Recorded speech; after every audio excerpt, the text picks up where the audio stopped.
Bem-vindo ao Mistérios de Hogwarts, o canal que explora os segredos mais profundos e as histórias não contadas do universo bruxo. Se você gosta de narrativas que desafiam o que achamos que sabemos sobre Harry Potter, este é o lugar certo.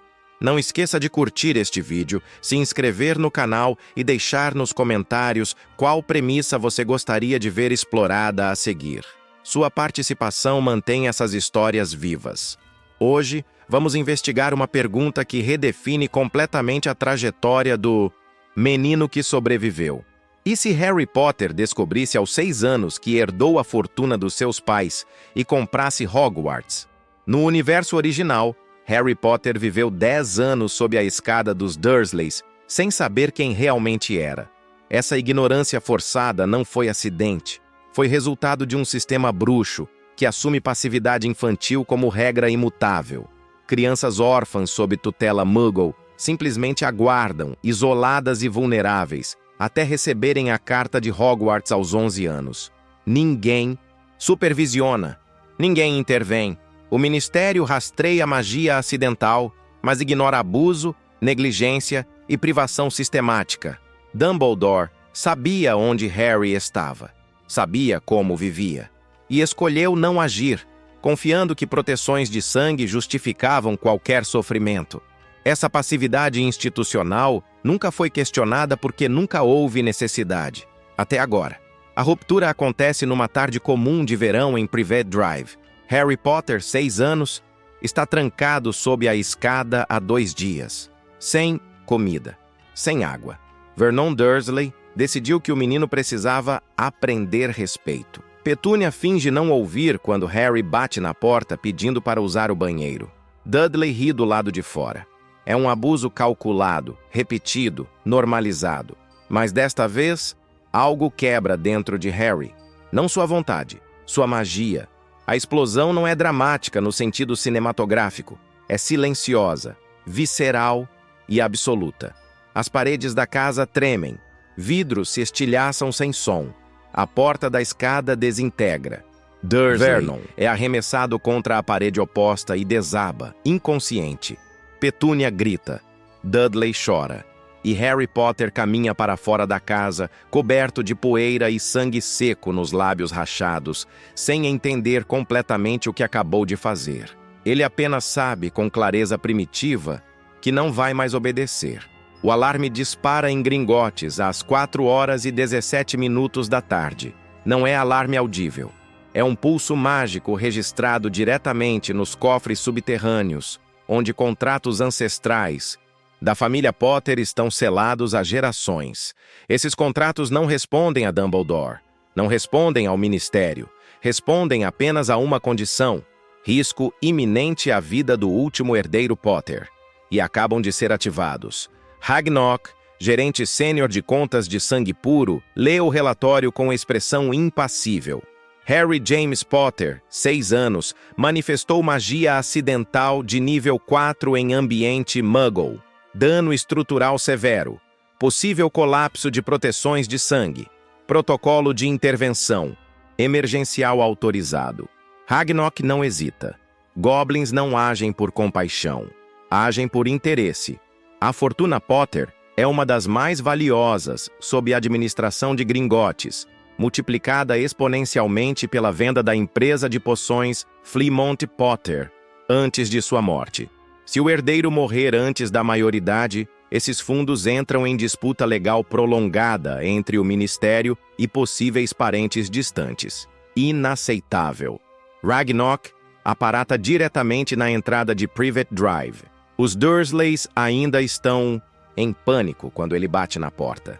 Petúnia abre, vê a criatura baixa de pele acinzentada e olhos dourados penetrantes, e tenta fechar imediatamente. Hagnock coloca o pé na soleira. Sua voz é desprovida de emoção, mas carregada de autoridade inabalável. Sou representante legal de Gringotts Bank. Vim buscar Harry James Potter, cliente prioritário e único herdeiro da fortuna Potter. Vocês têm 60 segundos para apresentá-lo ou serão processados por negligência criminal sob jurisdição bruxa. Vernon, ainda atordoado, tenta protestar. Ragnok o ignora completamente, caminha diretamente para dentro da casa e encontra Harry sentado no chão da sala, olhando para as próprias mãos como se fossem estranhas. O Goblin se ajoelha na altura dos olhos do menino e fala com clareza cirúrgica. Harry Potter, seus pais deixaram fortuna significativa em Gringotts. Você é o único herdeiro legal. Sob protocolo bancário, tenho autoridade para removê-lo desta residência e informá-lo sobre seus direitos de propriedade. Você compreende o que estou dizendo? Harry não compreende completamente, mas compreende o suficiente. Ele não precisa mais ficar aqui. Ele tem escolha. Posso ir embora? Sua voz é rouca de desidratação. Ragnok assente uma vez, seca e definitivamente. Pode, e ninguém pode impedi-lo. Gringotts não oferece abrigo emocional. Oferece estrutura legal impenetrável. Harry Potter é levado diretamente ao subsolo do banco, onde contratos mágicos são mais vinculativos que qualquer lei ministerial. Ragnok não perde tempo com gentilezas desnecessárias. Ele apresenta fatos. Seu pai, James Potter, e sua mãe, Lily Potter, morreram protegendo você. Antes disso, registraram um testamento completo em nossos arquivos. Esse testamento concede a você controle total sobre todos os bens da família Potter, assim que você demonstrar compreensão básica de suas implicações. Gringotts não responde ao Ministério da Magia em questões de propriedade privada.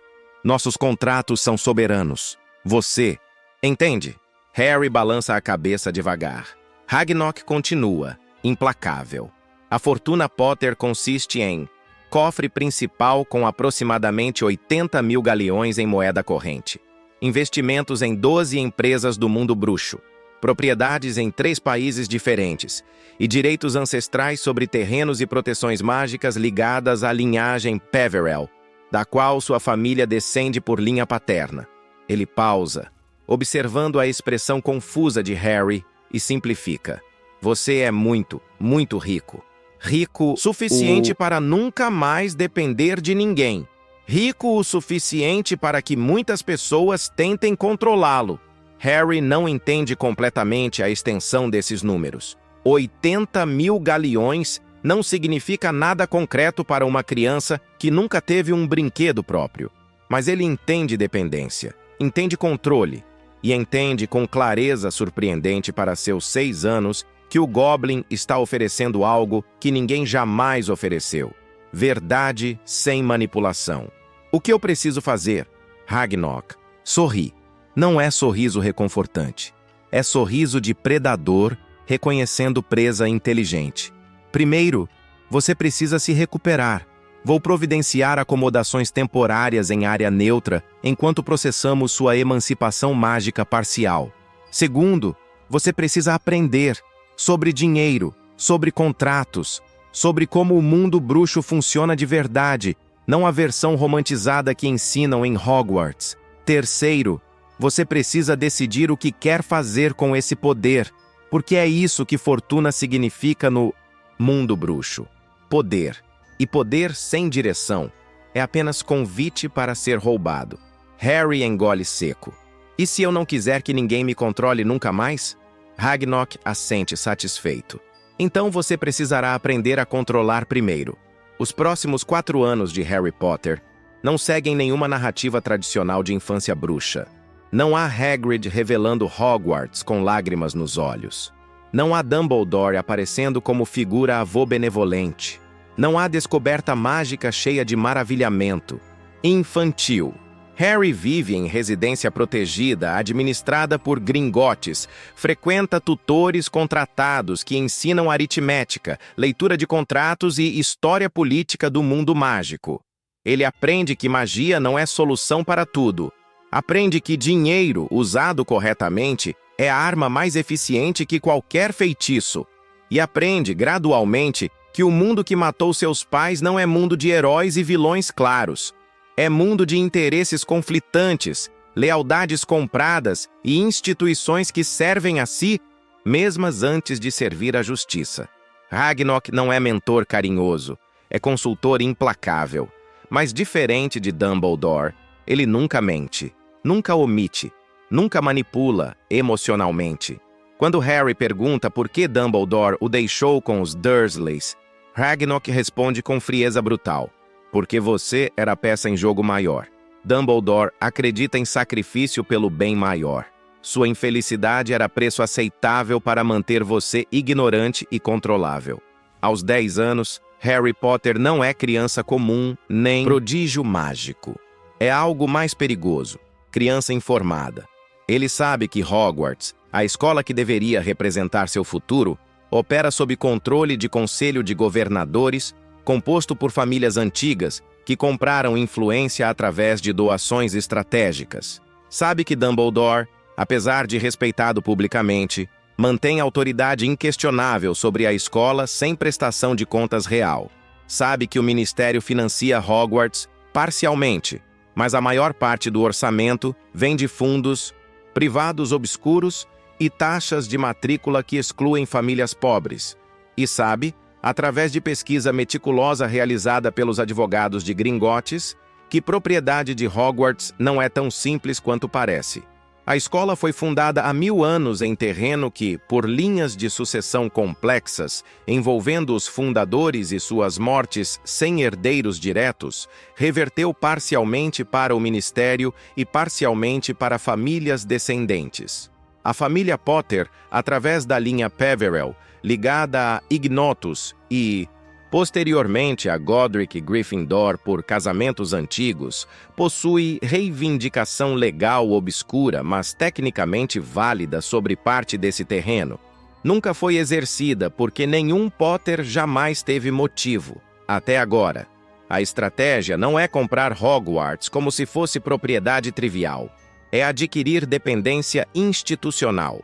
Harry, guiado por Ragnok, e equipe de advogados especializados em direito mágico ancestral, identifica vulnerabilidade crítica.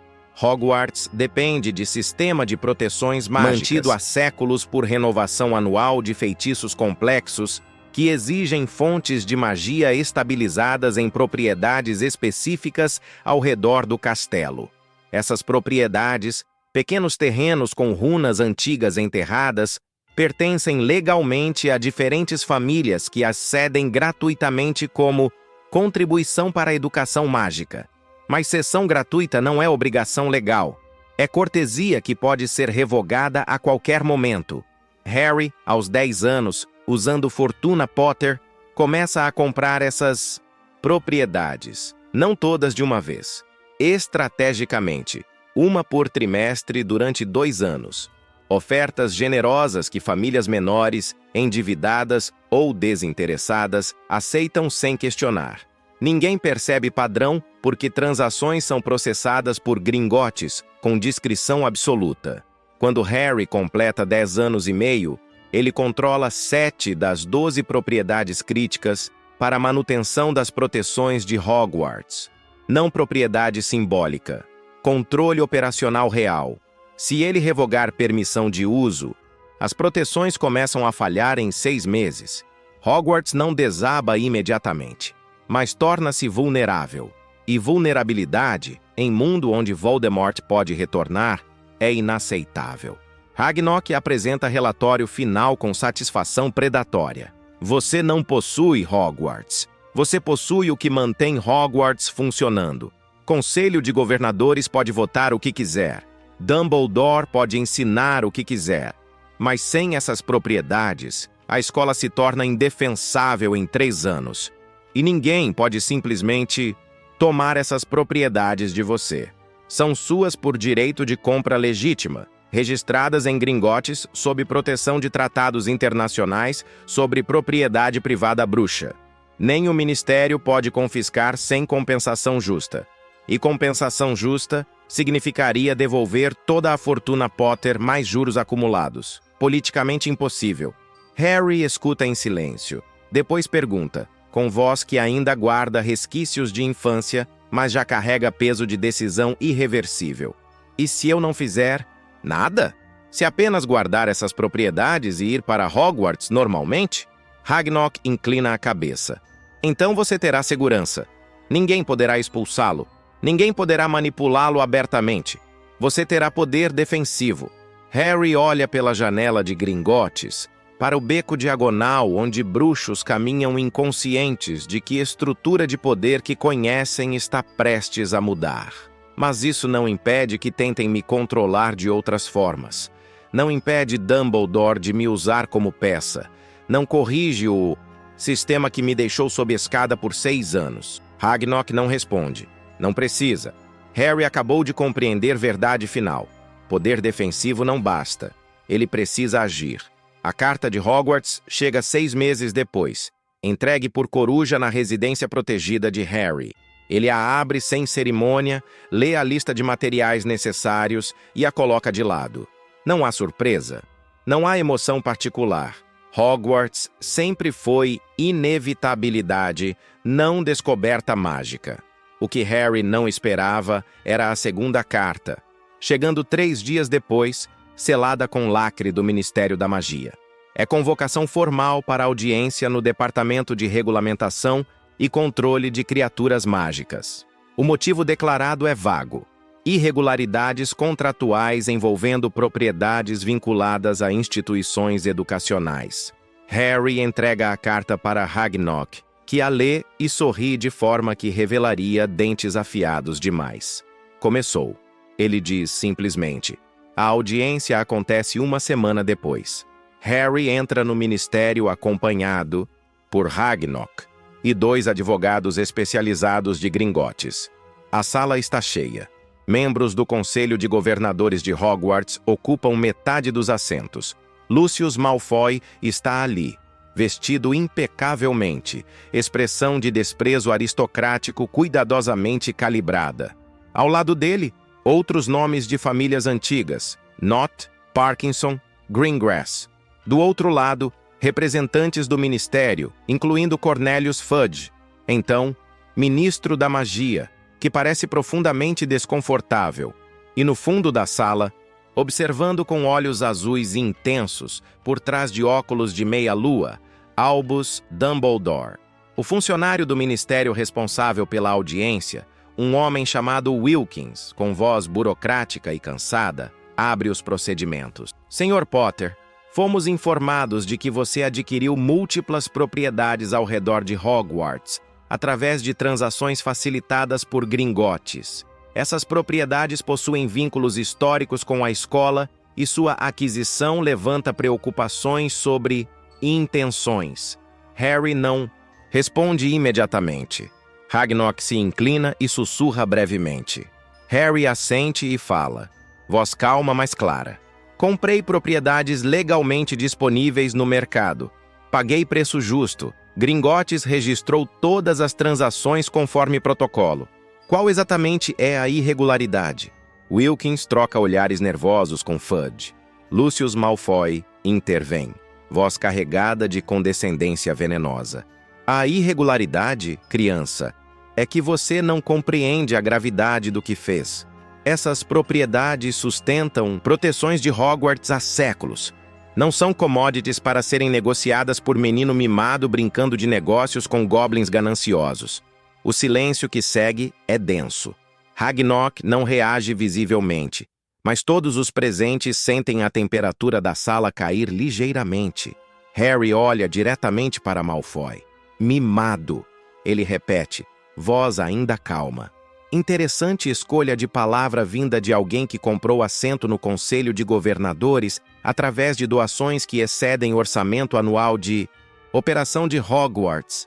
Lucius Malfoy empalidece ligeiramente, mas recupera a compostura com prática de quem passou décadas escondendo reações verdadeiras. Minha família tem tradição de suporte filantrópico à educação mágica. Não espero que você compreenda conceitos como legado ou responsabilidade comunitária. Harry não morde a isca. Continua olhando para Malfoy com expressão neutra. Então vira-se para Dumbledore. Professor Dumbledore, o senhor sabia das doações da família Malfoy quando nomeou Lucius Malfoy para o Conselho de Governadores? É pergunta simples, mas carregada de implicação. Dumbledore suspira suavemente, como se lamentasse necessidade de explicar obviedades. Harry, meu rapaz, devo dizer que estou profundamente preocupado. Você foi afastado do mundo bruxo durante anos cruciais de desenvolvimento. Compreendo que Gringotts ofereceu orientação, mas falta-lhe contexto sobre como nossas instituições funcionam. Hogwarts não é negócio, é santuário de aprendizado. Propriedades que você adquiriu não são apenas terrenos, são parte de tecido histórico da escola. Ninguém está questionando sua legalidade técnica, mas legalidade e sabedoria são coisas diferentes. Harry deixa o silêncio se estender por 3 segundos completos antes de responder. Então, o senhor está dizendo que eu deveria devolver as propriedades para as famílias originais? Gratuitamente? Dumbledore sorri gentilmente. Não devolver, Harry. Talvez um acordo onde você mantém propriedade nominal, mas cede direitos de uso perpetuamente para Hogwarts. Todos ganham. Você demonstra maturidade e compromisso com bem maior, e a escola permanece protegida. É armadilha óbvia. Harry a identifica imediatamente. Se ele aceitar, demonstra que pode ser manipulado através de apelos morais. Estabelece precedente de que qualquer decisão que tome pode ser revertida se embrulhada em linguagem sobre bem maior. E garante que Dumbledore mantém controle narrativo. O menino impulsivo foi guiado de volta ao caminho certo pelo diretor sábio. Harry olha para Ragnok. O Goblin não expressa opinião, apenas devolve o olhar de forma neutra. A decisão é inteiramente de Harry. Ele respira fundo e responde, escolhendo palavras com cuidado deliberado. Professor Dumbledore, com todo respeito, o senhor deixou eu viver sob escada por 6 anos. Sabia onde eu estava. Sabia como os Dursleys me tratavam. E não fez nada. Quando eu perguntei aos advogados de Gringotts por que isso aconteceu, eles investigaram. Descobriram que o senhor acreditava que proteções de sangue justificavam qualquer sofrimento temporário, que eu precisava ser mantido humilde, ignorante, controlável, que meu conforto era preço aceitável por segurança que o senhor definia. A sala está absolutamente silenciosa. Dumbledore não sorri mais. Harry continua, voz ganhando firmeza. Então não, professor. Eu não vou ceder minhas propriedades. Não vou aceitar sua definição de bem maior, porque sua versão de bem maior significou meu sofrimento. E eu não confio mais em pessoas que acham que sabem o que é melhor para mim. A explosão não vem de Dumbledore. Vem de Fudge, que se levanta abruptamente, rosto avermelhado. Isso é ultrajante. Você não pode acusar o diretor Dumbledore de negligência infantil sem evidências. Albus Dumbledore é herói de guerra, derrotou Grindelwald, protegeu este país por décadas. Harry não desvia o olhar de Dumbledore. Não estou acusando, estou afirmando fatos. Gringotts possui registros de correspondência entre o diretor Dumbledore e minha tia Petúnia Dursley. Cartas onde ele instruiu que eu deveria ser mantido no escuro sobre mundo mágico e minha herança. Cartas onde ele confirmou conhecimento de que eu dormia num armário. E cartas onde ele especificamente pediu que ninguém do mundo bruxo tentasse me contatar antes dos 11 anos. Posso disponibilizar essas cartas para revisão ministerial, se necessário. Ragnok coloca a pasta fechada sobre a mesa. Não a abre. Não precisa. A existência da pasta é suficiente. Dumbledore fecha os olhos brevemente, e quando os abre novamente, o calor avô benevolente desapareceu completamente. O que resta é cansaço de quem carrega peso há tempo demais.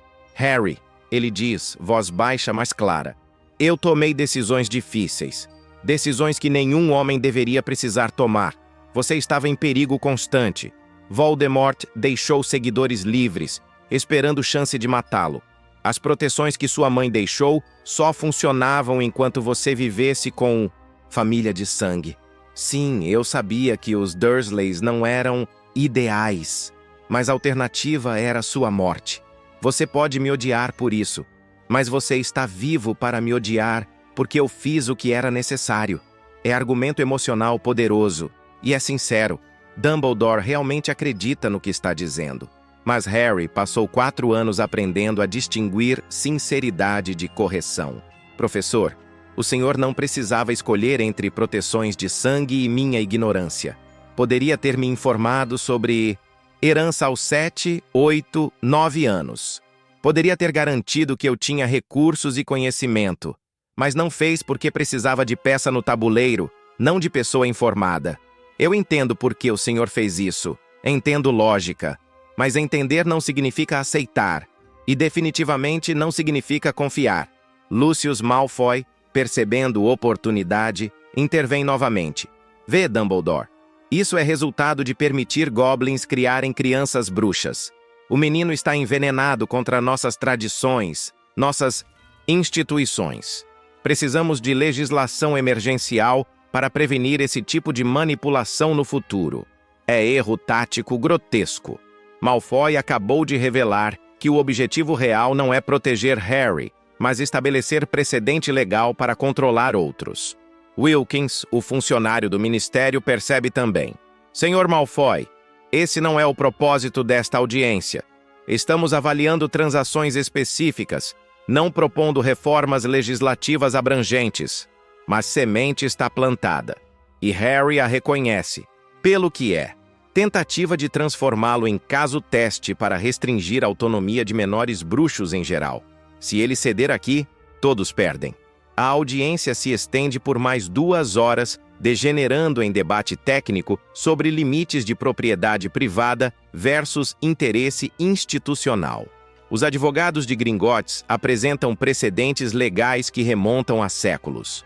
Representantes do ministério argumentam que Hogwarts é exceção especial devido à sua importância para a segurança nacional.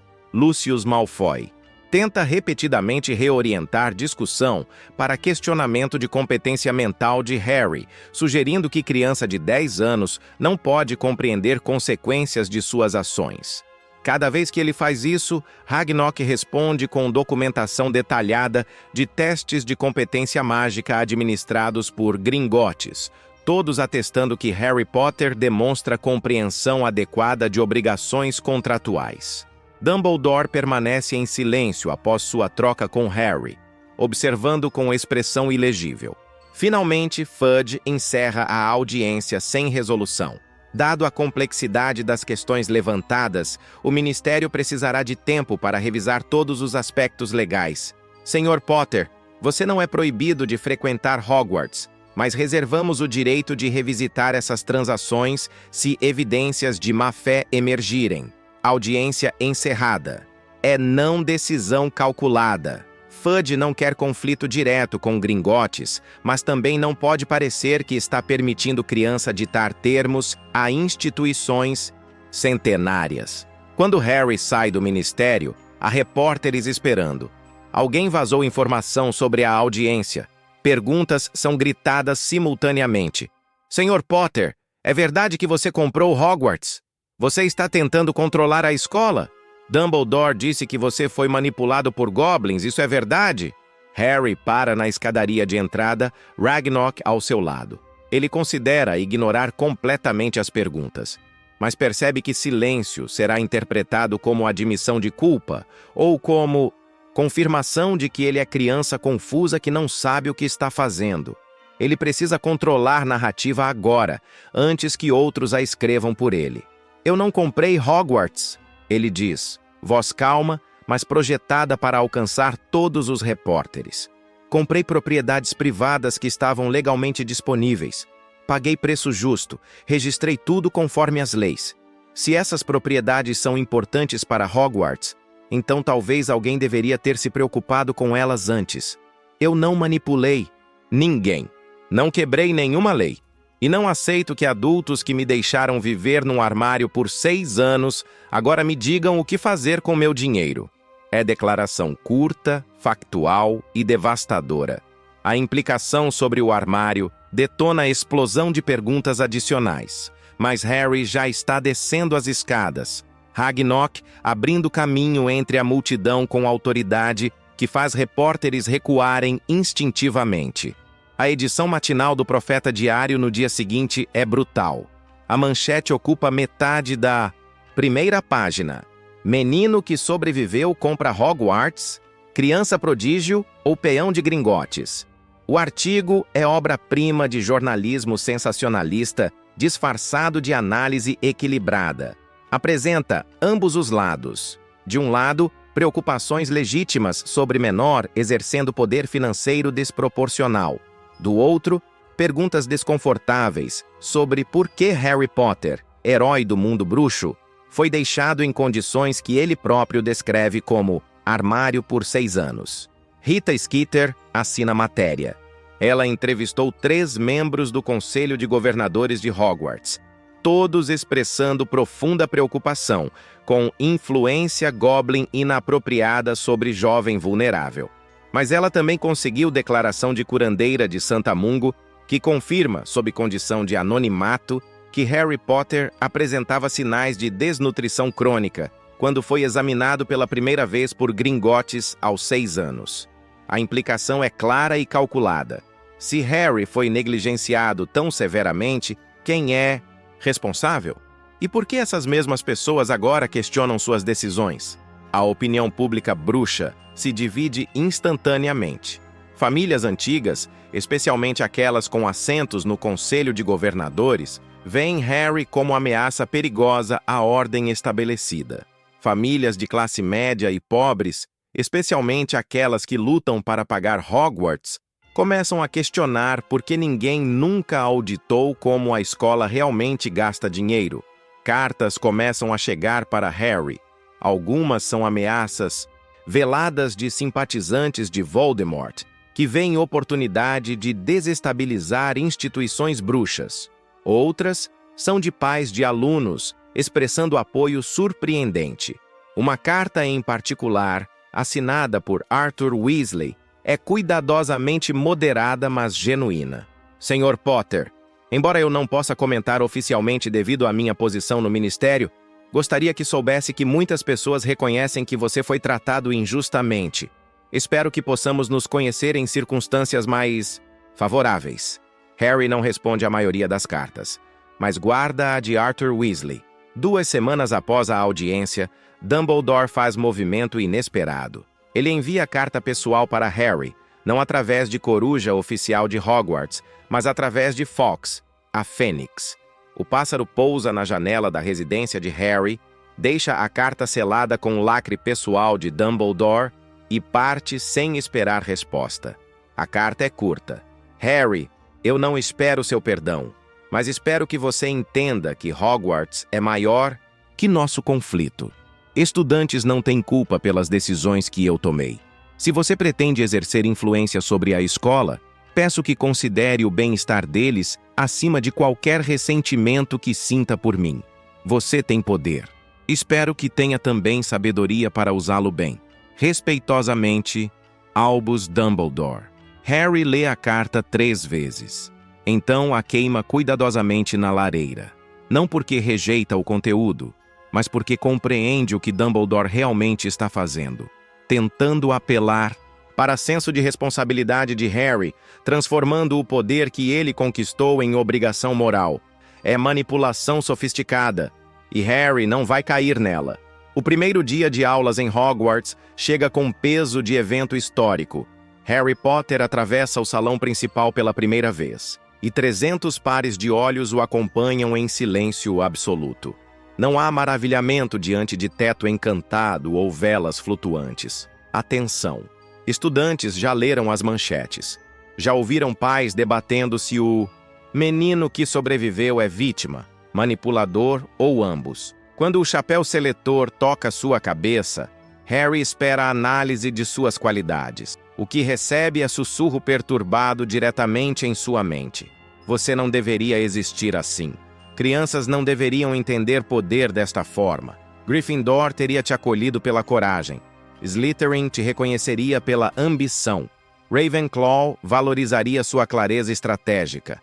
Mas nenhuma casa sabe o que fazer com alguém que aprendeu a ver instituições como máquinas desmontáveis. Harry sussurra de volta, tão baixo que ninguém mais ouve. Então me coloque onde eu posso causar menos dano ou mais mudança. Você decide. O chapéu hesita por 43 segundos. É a seleção mais longa da noite. Finalmente ele grita, Grifinória! Mas há incerteza na voz que nunca existiu antes. Harry se senta à mesa da Grifinória, ao lado de outros primeiranistas. Hermione Granger, que ele reconhece vagamente das manchetes de jornal como bruxa nascida trouxa mais promissora da geração. o observa com curiosidade intelectual não disfarçada. Ron Weasley, filho de Arthur Weasley, parece dividido entre admiração e desconforto. Nenhum deles fala imediatamente.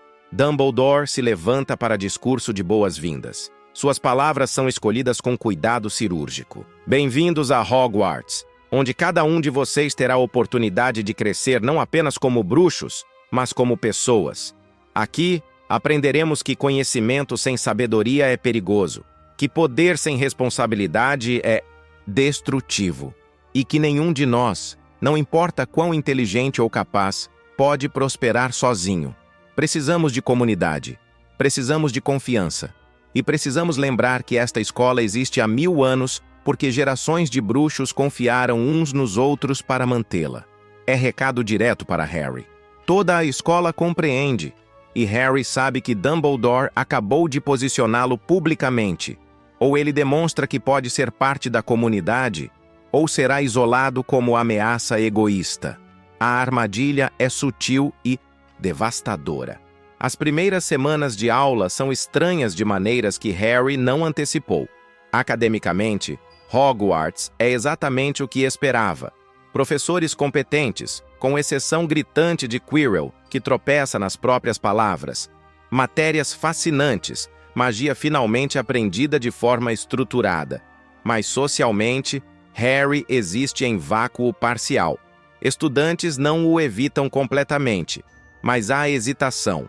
Conversas que param quando ele se aproxima. Grupos de estudo que se formam sem incluí-lo. Hermione eventualmente quebra o gelo durante aula de poções, quando Snape humilha publicamente um aluno Grifinória por erro menor. Isso não é pedagogia, ela sussurra furiosa enquanto Snape vira as costas.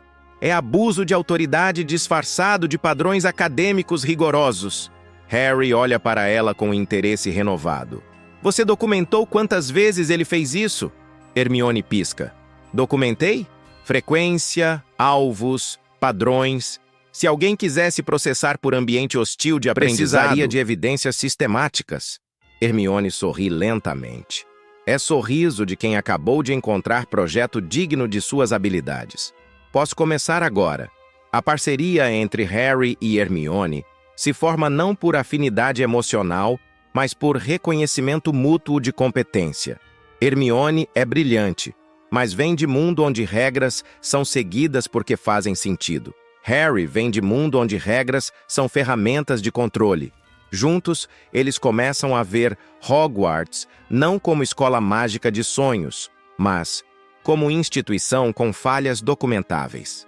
Ron Weasley os observa com confusão crescente. Vocês percebem que estão tornando Hogwarts menos mágico, certo? Tipo, é suposto ser lugar de aventura e descoberta, não auditoria e análise legal. Harry considera a observação. Ron, sua família paga quanto de mensalidade por ano para seus irmãos estudarem aqui? Ron fica vermelho. Isso não é da sua conta? Não paga nada. Hermione intervém suavemente. Hogwarts teoricamente oferece bolsas para famílias de baixa renda, mas o processo de aplicação é obscuro, burocrático e humilhante. A maioria das famílias pobres simplesmente não envia filhos, ou envia apenas um e sacrifica a educação dos outros. Ron olha para baixo. Meus pais nunca falam sobre isso. Exatamente, Harry diz. Porque é projetado para fazer vocês sentirem vergonha ao invés de raiva. Sistema que funciona corretamente não deveria exigir que famílias escolham qual filho merece educação. O conflito explode publicamente, durante reunião do Conselho de Governadores em novembro. Harry não está presente fisicamente, mas Gringotts representa seus interesses legais. Ragnok apresenta demanda formal, auditoria financeira completa de Hogwarts, incluindo todos os gastos dos últimos 10 anos. Lucius Malfoy reage como se tivesse sido fisicamente agredido. Isso é ultrajante. Hogwarts não responde a comerciantes. Nossos processos financeiros são supervisionados internamente pelo Conselho. Ragnok sorri. Supervisionados pelo Conselho que é composto por doadores principais. Interessante definição de supervisão independente. Sr. Potter, Como proprietário de propriedades críticas para a operação da escola, tem direito legal de verificar como fundos são utilizados, especialmente considerando que ele está considerando fazer doações significativas para melhorias estruturais. Naturalmente, ele gostaria de garantir que dinheiro seja usado apropriadamente. É movimento brilhante. Harry não está atacando. Está oferecendo ajuda, mas ajuda condicionada à transparência. Dumbledore, presente como diretor, intervém. Gringotts, compreendo a lógica, mas devo apontar que a auditoria desta magnitude interromperia operações escolares significativamente. Talvez pudéssemos chegar a compromisso onde... Não há compromisso necessário. Ragnok interrompe com polidez glacial. A auditoria será conduzida durante férias de inverno por equipe especializada de Gringotts. Não exige interrupção de aulas, apenas acesso a registros financeiros. A menos que haja razão para esconder esses registros, o silêncio que se segue é denso o suficiente para sufocar. Negar a auditoria, agora, seria admissão de culpa. Aceitar é abrir instituição centenária a escrutínio externo sem precedentes. Dumbledore fecha os olhos brevemente, depois assente. Muito bem, Hogwarts não tem nada a esconder. A auditoria pode proceder. Lucius Malfoy vota contra. Outros membros do conselho, percebendo que resistência só pioraria aparências, votam a favor com relutância óbvia. A auditoria começa 3 semanas depois. Equipe de 12 contadores goblins se instala em sala vazia do castelo e começa a processar séculos de registros financeiros. O que descobrem não é corrupção dramática no sentido de roubo direto.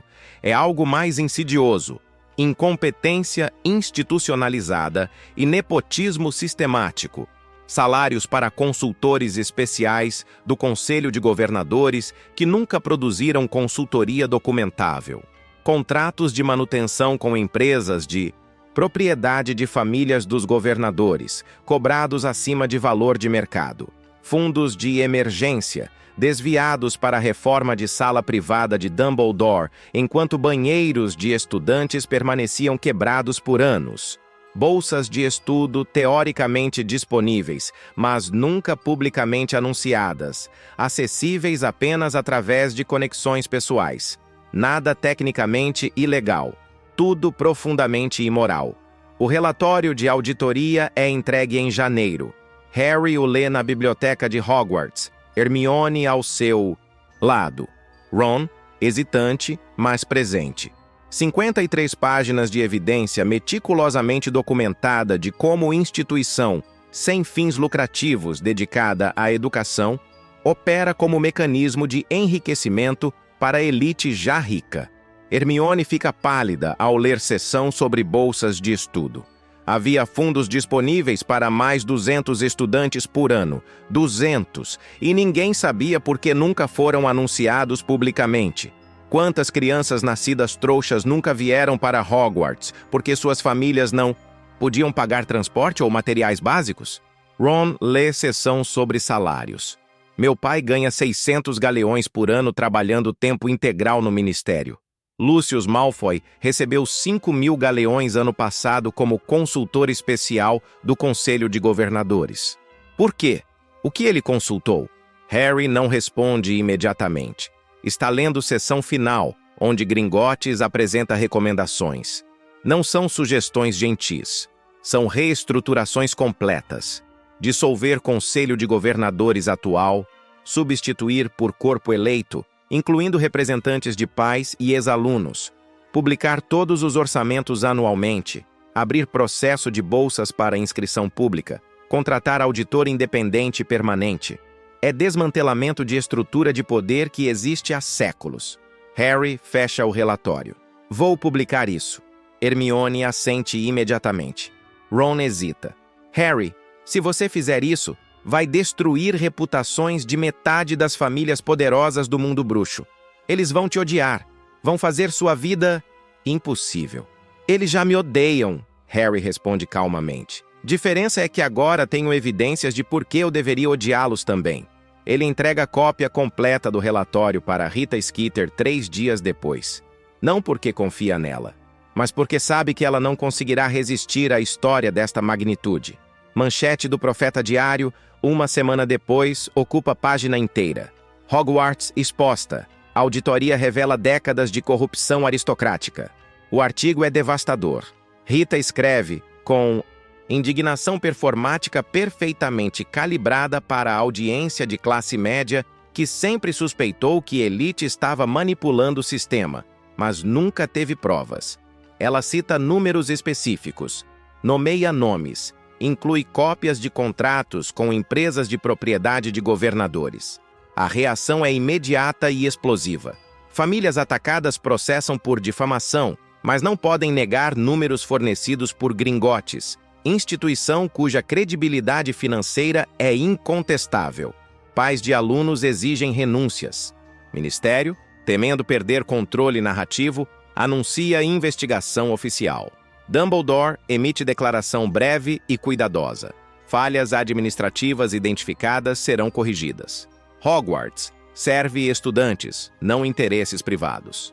Mas declarações não são suficientes. A pressão pública força ação. Lucius Malfoy renuncia ao Conselho de Governadores em fevereiro, alegando conflitos de agenda pessoal que enganam exatamente ninguém. 3 outros membros seguem na mesma semana. O Conselho, com metade dos assentos vagos, enfrenta crise de legitimidade. Ministério propõe intervenção temporária, mas Gringotts bloqueia, citando que controle ministerial violaria independência histórica de Hogwarts. O impasse dura semanas até que solução inesperada emerge. Pais de alunos, organizados por Arthur Weasley e outros funcionários ministeriais de nível médio, exigem direito de eleger novos governadores. É demanda sem precedente. Hogwarts nunca foi democrática, mas também nunca foi exposta, publicamente como corrupta. Dumbledore, lendo situação com clareza política afiada, apoia a proposta. Hogwarts pertence a todos os bruxos da Grã-Bretanha, não apenas aos ricos. Se pais desejam voz em como a escola é administrada, não vejo razão para negar. É capitulação calculada. Dumbledore perde aliados aristocráticos, mas ganha apoio popular e mantém posição como diretor, que tecnicamente não está sob revisão. Harry reconhece manobra pelo que é. Dumbledore está sacrificando o conselho corrupto para proteger própria autoridade. Mas Harry não pode contestar sem parecer que quer controle total. E mais importante, resultado real é melhoria sistêmica. Novos governadores são eleitos em março através de processo apressado, mas genuinamente democrático. Entre os eleitos, Arthur Weasley, representando famílias de funcionários ministeriais, Amelia Bones, chefe do Departamento de Aplicação da Lei Mágica, representando famílias de classe média e, surpreendentemente, um representante de Gringotts, reconhecendo contribuições financeiras da instituição e de Harry Potter especificamente. Lucius Malfoy tenta contestar legalidade das eleições, mas seus advogados descobrem que não há lei impedindo mudança porque estrutura anterior era costume, não legislação. Costume pode ser mudado. Primeira reunião do novo conselho implementa reformas imediatamente. Publicação de orçamento completo no saguão de entrada de Hogwarts, acessível a qualquer estudante ou pai. Processo de bolsa de estudos, reformulado com inscrição pública e critérios transparentes. Comitê de revisão de professores, estabelecido com participação de estudantes para avaliar qualidade de ensino. Esta última medida causa resistência feroz de professores mais antigos. Snape, previsivelmente, é o mais vocal. Estudantes não têm qualificação para avaliar pedagogia. Isso transformará a educação em concurso de popularidade. Amelia Bones responde com frieza, que combina perfeitamente com a de Snape. Professor Snape, se sua pedagogia não pode sobreviver a feedback de estudantes, talvez o problema não seja o feedback, é mudança de era. Professores agora respondem não apenas a Dumbledore, mas a sistema de prestação de contas real. E tudo começou porque Harry Potter se recusou a aceitar que instituições são intocáveis. A resistência não desaparece. Ela se reorganiza em formas mais sutis. Professores que antes humilhavam estudantes abertamente, agora o fazem através de notas arbitrariamente baixas ou comentários destrutivos em trabalhos escritos. Famílias antigas que perderam assentos no conselho começam campanha sussurrada sugerindo que Harry Potter é perigoso, que está transformando Hogwarts em experimento político, que crianças não deveriam ter esse tipo de poder. A campanha é eficaz porque toca medo real. Mudança é assustadora, especialmente quando vem de fonte inesperada. Alguns pais começam a questionar se devem manter filhos na escola. Dumbledore, durante a Assembleia Geral em abril, tenta estabilizar a situação. Mudança pode ser desconfortável, mas Hogwarts sobreviveu 1000 anos porque se adapta.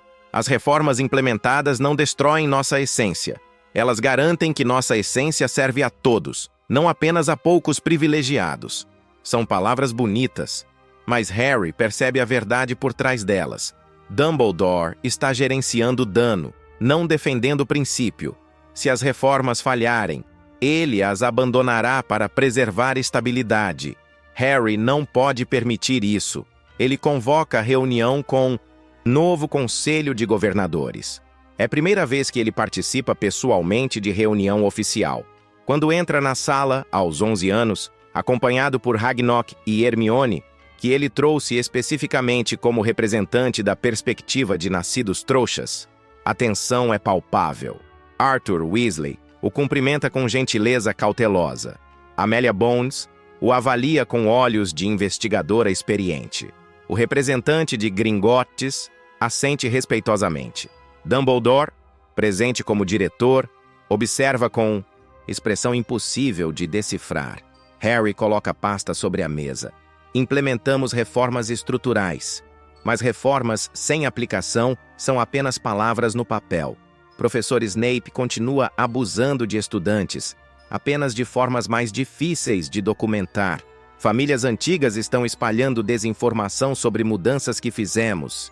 E há resistência passiva de professores que simplesmente ignoram novas diretrizes porque sabem que ninguém vai realmente responsabilizá-los.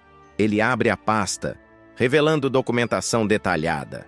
Hermione Granger, com minha autorização, tem documentado incidentes dos últimos 3 meses.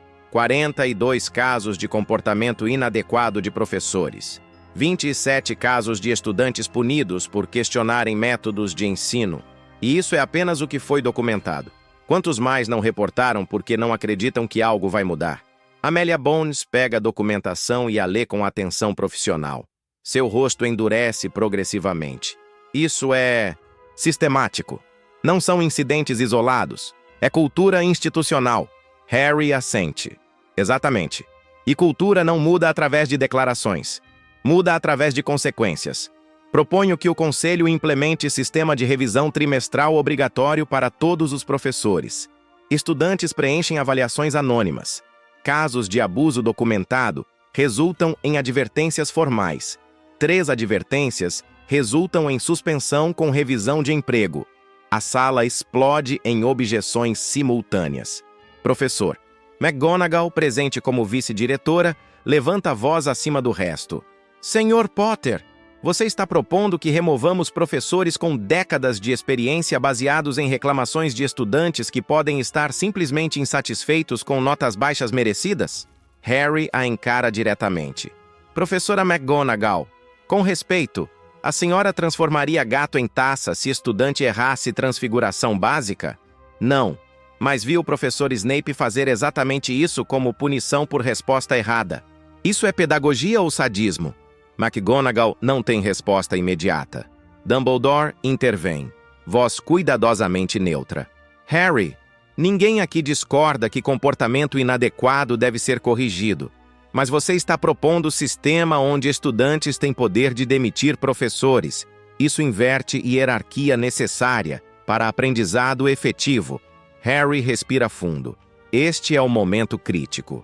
Ou ele cede e aceita mudança parcial que será gradualmente desmantelada, ou ele força confronto completo. Diretor, Dumbledore, hierarquia não justifica abuso. E não estou propondo que estudantes tenham poder unilateral. Estou propondo prestação de contas. Avaliações são anônimas e revisadas por comitê independente, não por estudantes diretamente. Professores têm direito de responder a acusações, mas respostas precisam ser substantivas, não apenas estudantes não entendem meus métodos. Se um professor consistentemente recebe avaliações documentando humilhação, intimidação ou favoritismo óbvio, isso não é coincidência, é padrão, e padrões podem ser medidos. Arthur Weasley, surpreendentemente, apoia. Trabalho no Ministério há 20 anos. Todos os departamentos têm avaliações de desempenho. Hogwarts não é exceção especial só porque é antiga. Se queremos que estudantes respeitem professores, professores precisam merecer respeito. Não através de medo, mas através de competência. Amelia Bones assente. Concordo. Proponho votação formal sobre implementação de sistema de avaliação de professores, conforme proposto por Sr. Potter, com emendas para garantir processo justo. A votação acontece. 4 a favor, 2 contra. Dumbledore se abstém, reconhecendo que oposição direta agora seria derrotada publicamente. A proposta passa. Pela primeira vez na história de Hogwarts, professores responderão formalmente a seus estudantes. A implementação do sistema de avaliação de professores acontece durante o mês de maio. Cada estudante, do 1º ao 7º ano, recebe formulário anônimo com perguntas específicas. O professor explica conceitos claramente. O professor está disponível para dúvidas fora de aula. O professor trata estudantes com respeito. O professor demonstra favoritismo baseado em casa ou origem. Você já testemunhou este professor humilhar publicamente algum estudante? As respostas são processadas por equipe neutra de Gringotts, não por administração de Hogwarts, garantindo que ninguém pode manipular resultados. Quando os relatórios são compilados, eles revelam verdades que todos sabiam, mas ninguém oficialmente reconhecia. Professor Flitwick recebe avaliações excelentes, competente, paciente, justo. Professora McGonagall recebe notas altas com ressalvas sobre rigidez excessiva em alguns casos, mas respeito geral. Professor Snape recebe avaliações devastadoras. 83% dos estudantes reportam que ele demonstra favoritismo extremo para Sonserinos. 67% testemunharam humilhação pública de estudantes. 42% consideram suas aulas ambiente hostil que prejudica o aprendizado. Quando o relatório é apresentado ao conselho, Dumbledore tenta defender. Severo Snape é professor altamente qualificado com conhecimento profundo de poções. Seu estilo pode ser austero, mas resultados acadêmicos falam por si. Hermione, presente como observadora autorizada, levanta a mão. Amelia Bones a reconhece. Senhorita Granger, com respeito, diretor Dumbledore, analisei as notas de poções dos últimos 5 anos. Estudantes sonserinos têm média de excede expectativas. Estudantes de outras casas têm média de aceitável, mesmo quando trabalhos escritos demonstram compreensão equivalente. Isso não é pedagogia austera, é discriminação documentável. Dumbledore fecha os olhos brevemente.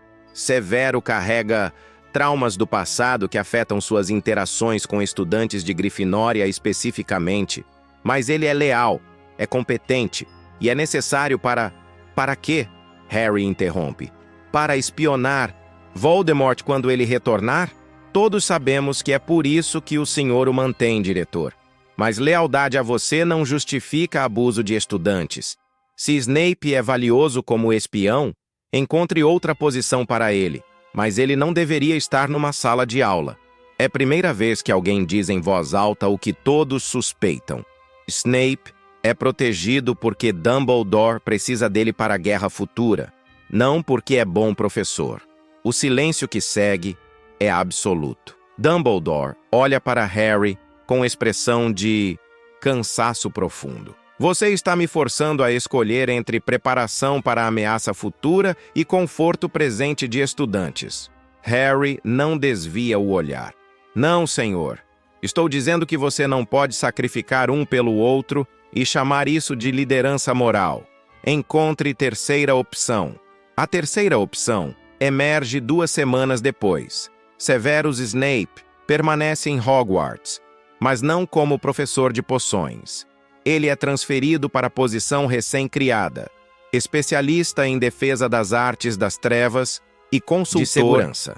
Oficialmente, ele pesquisa contra maldições e assessora em proteções do castelo. Extraoficialmente, ele permanece disponível para Dumbledore usar conforme necessário. Professor de poções novo é contratado, Horace Slughorn, antigo professor que Dumbledore convence a sair da aposentadoria. Slughorn tem suas próprias falhas, incluindo favoritismo baseado em talento e conexões familiares, mas ele não humilha estudantes por prazer sádico. A mudança envia mensagem inequívoca através de Hogwarts. Ninguém é intocável, nem mesmo aliado pessoal de Dumbledore. Outros professores ajustam o comportamento imediatamente. Carroll, que ensinava a história da magia com desdém mal disfarçado por nascidos trouxas, começa a moderar linguagem. Trelawney, que fazia profecias dramáticas sobre mortes iminentes de estudantes para ganhar atenção, reduz teatralidade. Não é transformação moral profunda, é cálculo pragmático, mas resultado prático é o mesmo. Ambiente de aprendizado mensuravelmente. Estudantes percebem. Conversas no salão principal mudam de tom. Potter realmente fez Snape sair da sala de aula. Seamus Finnegan diz com algo próximo de admiração. Nunca achei que veria isso. Dean Thomas é mais cauteloso. Mas agora Dumbledore está meio diminuído, não está? Tipo, ele ainda é diretor, mas não pode mais fazer o que quiser. Hermione, sentada próxima, responde. Bom, ninguém deveria poder fazer o que quiser sem prestação de contas, nem mesmo herói de guerra. Ron, que passou meses dividido entre lealdade familiar a Arthur, que apoia reformas, e desconforto com mudanças tão rápidas, finalmente parece chegar à conclusão. Meu pai disse algo interessante ontem. Disse que Potter não está destruindo Hogwarts. Está apenas fazendo Hogwarts cumprir o que sempre alegou ser. Lugar que serve estudantes, não egos de adultos poderosos. É reconhecimento. Não amizade necessariamente, mas respeito. Harry sabe que não conquistará todos. Muitos estudantes de famílias antigas ainda o veem como ameaça, mas ele não precisa ser amado. Precisa que o sistema funcione. E pela primeira vez em 1000 anos, Hogwarts está funcionando para todos, não apenas para a elite. O ano letivo termina com Hogwarts irreconhecível de forma sutil, mas fundamental. Fisicamente, o castelo é o mesmo. Pedras antigas, escadas que mudam de lugar, fantasmas vagando pelos corredores. Mas institucionalmente, tudo mudou. Orçamento completo está publicado no saguão de entrada, atualizado, mensalmente. 100 estudantes novos foram admitidos através de bolsas de estudo reformuladas, incluindo 23 nascidos trouxas, cujas famílias nunca teriam conseguido pagar mensalidade tradicional. Conselho de Governadores realiza reuniões públicas trimestrais, onde pais podem fazer perguntas diretamente. Professores sabem que comportamento tem consequências, e Harry Potter, aos 12 anos, estabeleceu precedente que nenhuma legislação futura pode desmantelar completamente. Menores bruxos em situações de negligência comprovada têm recursos legais. Gringotts formalizou isso criando o Departamento de Proteção de Herdeiros Vulneráveis, oferecendo serviços de advocacia gratuitos para crianças órfãs ou abusadas. 5 casos já foram processados no primeiro ano. 3 resultaram em remoção de crianças de ambientes perigosos. O Ministério, inicialmente resistente, reconheceu oficialmente os direitos expandidos após pressão pública. Mudança sistêmica não é mais apenas sobre Hogwarts. É sobre como o mundo bruxo trata seus mais vulneráveis. Dumbledore convoca Harry para reunião privada no final de junho. É a primeira conversa verdadeiramente privada entre eles desde a audiência inicial no Ministério. O diretor parece mais velho, cansado de formas que não são apenas físicas. Você conseguiu o que queria, Harry. Reformou Hogwarts, expôs corrupção, forçou prestação de contas. Deve estar satisfeito. Harry considera a afirmação. Não foi sobre satisfação. Foi sobre garantir que ninguém mais passe pelo que eu passei. Criança trancada em armário deveria ter sido impossível. Mas não foi, porque ninguém estava olhando. Agora alguém está olhando. Sempre. Dumbledore assente lentamente. E você não confia em mim para ser esse alguém.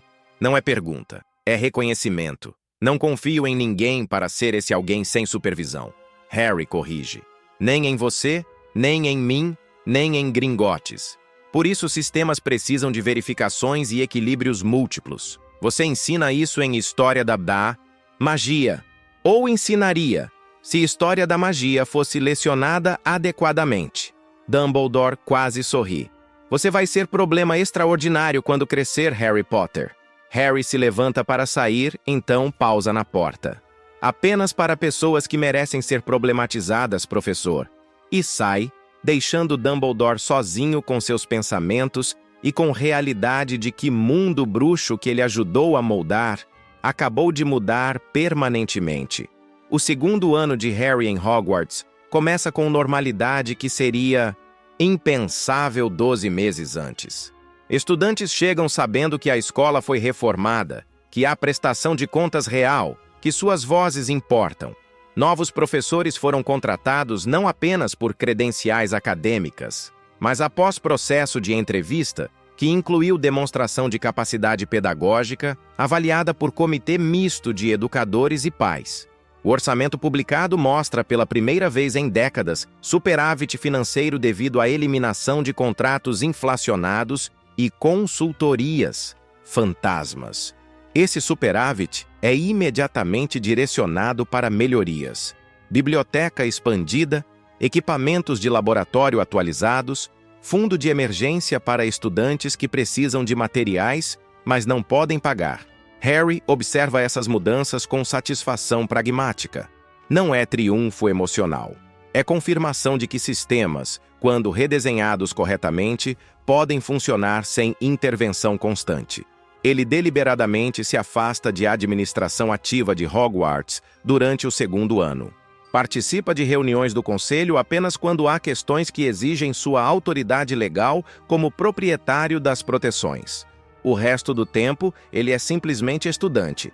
Academicamente brilhante devido aos anos de tutoria com Gringotts, socialmente ainda desajeitado, mas progressivamente aceito por colegas que percebem que ele não busca poder pessoal, apenas funcionalidade institucional. A Câmara Secreta abre em novembro. Mensagens em sangue aparecem nas paredes. Estudantes nascidos trouxas. São petrificados. O castelo entra em pânico. Dumbledore tenta gerenciar crise discretamente, mas novo conselho de governadores exige transparência imediata. Amélia Bones, com autoridade de chefe do Departamento de Aplicação da Lei Mágica, assume investigação formal. Pela primeira vez, Hogwarts não lida com crise internamente como segredo vergonhoso. Lida publicamente, com recursos adequados e protocolos oficiais. Harry se envolve não porque busca aventura, mas porque Hermione é petrificada. Quando ele a encontra na enfermaria, rígida como estátua, segurando espelho e pedaço de papel com anotação sobre basilisco, algo dentro dele se quebra de forma controlada. Não é raiva emocional explosiva. É decisão fria. Quem fez isso será detido. E sistema que permitiu isso será corrigido permanentemente. Ele entrega as anotações de Hermione para Amélia Bones pessoalmente, não para Dumbledore. A mudança é intencional e observada por todos. Basilisco nas tubulações. Amélia lê em voz alta. Depois olha para Harry com expressão grave. Senhor Potter, se isso for preciso, estamos falando de arma de 1000 anos escondida dentro da escola. Como ninguém detectou isso antes? Harry responde com frieza que surpreende até ele mesmo. Porque ninguém estava procurando. Hogwarts sempre assumiu que fundadores eram infalíveis, que tradição equivale à segurança. Hermione provou que ambas são mentiras. A caça ao basilisco é conduzida com eficiência profissional, que contrasta brutalmente com como teria sido gerenciada no passado. Amélia Bones coordena a equipe de 10 aurores especializados em criaturas mágicas perigosas. Dumbledore fornece conhecimento histórico sobre a Câmara Secreta, mas não tem autoridade operacional sobre a investigação. Quando Tom Riddle finalmente se manifesta através do diário Horcrux, tentando ressuscitar usando Ginny Weasley como âncora, ele encontra não Harry sozinho em missão heróica suicida, mas operação tática coordenada. Harry estava rastreando Ginny através de mapa que ele comissionou de Gringotts, mostrando todos os espaços de Hogwarts, incluindo áreas secretas. Quando ela desaparece para a Câmara, Harry alerta autoridades imediatamente ao invés de agir sozinho. Aurores chegam minutos depois dele. O confronto com Tom Riddle, adolescente, manifestação fantasmagórica alimentada por força vital roubada de Ginny, é brutal e direto. Riddle tenta discurso dramático sobre grandeza de Slytherin e pureza de sangue. Auror Sênior, bruxa chamada Proudfoot, interrompe com feitiço de silenciamento. Não temos tempo para monólogos de supremacista morto. Destruam o diário. O basilisco, invocado por Riddle numa última tentativa desesperada, é neutralizado através de trabalho coordenado. Harry usa Parseltongue para confundi-lo. Aurores usam feitiços de cegueira, e Fawkes, a fênix de Dumbledore, intervém destruindo os olhos da criatura.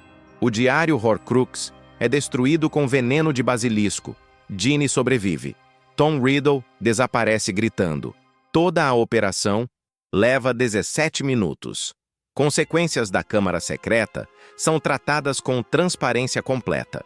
Ministério publica relatório público sobre o incidente, incluindo revelação de que Tom Riddle criou Horcrux, objeto que requer assassinato para sua confecção, e que esse objeto estava em Hogwarts por 50 anos sem detecção. Lucius Malfoy, identificado como responsável por plantar o diário em Ginny, através de investigação de Amélia Bones, é preso. Não há negociação. Não há influência comprando liberdade. Evidências são sólidas. Julgamento é público. Ele é sentenciado a 10 anos em Azkaban. Draco Malfoy retorna para o 3º ano, órfão de pai funcional, carregando vergonha pública que nenhum dinheiro pode apagar. A reação do mundo bruxo é mista. Alguns celebram justiça, finalmente alcançando elite corrupta. Outros temem que mudanças estão acontecendo rápido demais, que antigas estruturas estão colapsando sem substituições adequadas. Mas não há volta. Precedente foi estabelecido. Mesmo famílias mais poderosas respondem por crimes. Hogwarts implementa nova medida de segurança. Varredura anual completa do castelo por equipe de Gringotts, especializada em detecção de objetos amaldiçoados ou armas mágicas escondidas. Custo é coberto por fundos de segurança estabelecidos através das reformas financeiras de Harry. A Câmara Secreta é selada permanentemente depois que Basilisco é removido e dissecado para pesquisa. Nenhum estudante protestará sua perda. Aos 13 anos, início do 3º ano, Harry Potter finalmente experimenta algo próximo de normalidade. Reformas que ele forçou estão consolidadas e funcionando sem sua supervisão constante. Conselho de Governadores. Eleito opera autonomamente. Dumbledore ajustou seu estilo de liderança, mantendo visão pedagógica, mas aceitando supervisão externa. Professores ensinam sabendo que avaliações acontecem e importam. Estudantes de todas as origens têm acesso igual a recursos. O sistema funciona, não perfeitamente. Nunca será perfeito, mas funciona de forma fundamentalmente mais justa do que funcionava antes. Harry pode finalmente focar em ser estudante. Ele se destaca em defesa contra artes das trevas, sob novo professor, Remus Lupin, que ensina com competência e empatia genuínas. Aprofunda a amizade com Hermione, baseada em respeito mútuo por competência intelectual. Desenvolve relação cordial com Ron, que eventualmente aceita que Harry não é ameaça, apenas pessoa que se recusa a aceitar injustiça como inevitável. Quando Sirius Black escapa de Azkaban e verdade sobre traição de Pettigrew emerge, Harry usa os mesmos princípios que aplicou a Hogwarts. Evidências, processo transparente, justiça baseada em fatos ao invés de suposições. Sirius é exonerado publicamente através de julgamento formal que Harry insiste aconteça, ao invés de resolução discreta que Dumbledore preferiria. Pettigrew é capturado e sentenciado. Justiça é feita abertamente, não escondida em corredores de poder. Vida de Harry muda de formas que ele não esperava. Sirius, finalmente livre, oferece lar real. Não substitui James e Lily, mas oferece conexão familiar que Harry nunca teve. Mas Harry não abandona a residência protegida de Gringotts completamente. Ele aprendeu a não depender totalmente de ninguém, mesmo pessoas que ama. Mantém independência financeira e legal. Visita Sirius regularmente, desenvolve relacionamento genuíno, mas com limites saudáveis, que reconhecem que ele cresceu diferente, que não é criança que pode ser, simplesmente, cuidada. É quase adulto que foi forçado a amadurecer rápido demais e precisa de espaço para definir quem é, além de herdeiro, além de reformador, além de menino que sobreviveu. Mundo bruxo ao redor dele estabilizou em novo equilíbrio. Famílias antigas perderam monopólio sobre poder institucional, mas não foram destruídas. Elas ainda possuem riqueza, ainda têm influência, mas agora operam dentro de sistemas com prestação de contas real. Ministério reconhece direitos expandidos de menores em casos de negligência, mas implementação é irregular e imperfeita. Hogwarts opera com transparência financeira e supervisão democrática, mas burocracia nova cria suas próprias ineficiências ocasionais. Nada é perfeito, mas tudo é melhor. E melhoria, Harry aprendeu, é única vitória realista. Perfeição é fantasia. Progresso irreversível é conquista. Quando Harry Potter completa 15 anos, ele recebe carta de Gringotts. Não é correspondência de negócios. É reconhecimento formal de que todas as obrigações legais relacionadas às propriedades que ele comprou foram cumpridas. Hogwarts está financeiramente estável, legalmente reformada e funcionando autonomamente. Ele não precisa mais supervisionar. Ele pode, se quiser, vender as propriedades de volta para a escola por valor justo de mercado, liberando-se completamente de qualquer responsabilidade administrativa. Harry considera a oferta por 3 dias, então recusa. Não porque quer manter controle, mas porque símbolos importam. Enquanto ele mantiver essas propriedades, ninguém esquecerá como Hogwarts foi forçada a mudar. Ninguém poderá reverter reformas discretamente, esperando que gerações futuras esqueçam.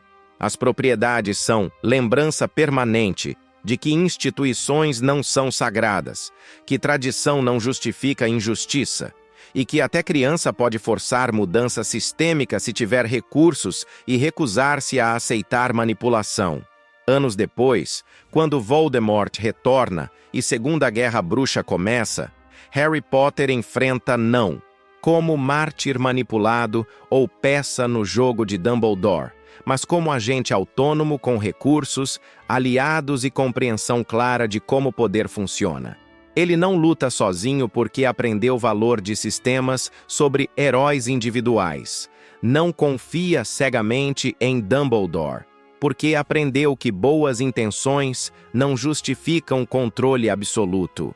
E não se sacrifica desnecessariamente porque aprendeu que sua vida tem valor além de ferramenta contra Voldemort. A guerra é vencida, não através de sacrifício heróico, dramático, mas através de estratégia coordenada, recursos bem alocados e recusa em aceitar que morte é preço necessário para a vitória. Algumas pessoas morrem. Guerra sempre cobra preço.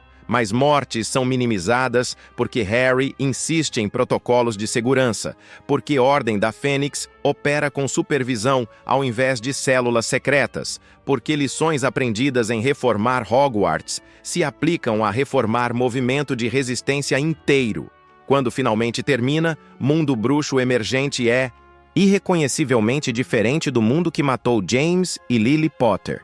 Não porque Voldemort foi derrotado, mas porque estruturas que permitiram a ascensão de Voldemort foram desmanteladas e reconstruídas. Crianças não são mais deixadas em armários. Instituições respondem a pessoas que servem. Poder não é mais sinônimo de impunidade. Harry Potter não se torna ministro da magia nem diretor de Hogwarts. Ele retorna para trabalhar com Gringotts, ajudando outros herdeiros vulneráveis a navegar sistemas complexos de propriedade e direitos mágicos. É trabalho discreto, técnico, nem um pouco glamouroso. É exatamente o que ele quer, porque Harry aprendeu verdade que Mundo Bruxo precisava aprender. Mudança real não vem de heróis em pedestais, mas de sistemas funcionando corretamente, dia após dia, protegendo aqueles que não podem se proteger sozinhos. Se você gostou desta história e quer ver mais explorações de universo Harry Potter, onde regras fundamentais são quebradas e consequências reais emergem, não esqueça de curtir este vídeo, se inscrever no canal Mistérios de Hogwarts e deixar nos comentários qual premissa você gostaria de ver desenvolvida. Seu apoio mantém essas narrativas vivas. Obrigado por assistir. E lembre-se, nem mesmo o mundo mágico é imutável quando alguém se recusa a aceitar que as coisas sempre foram assim.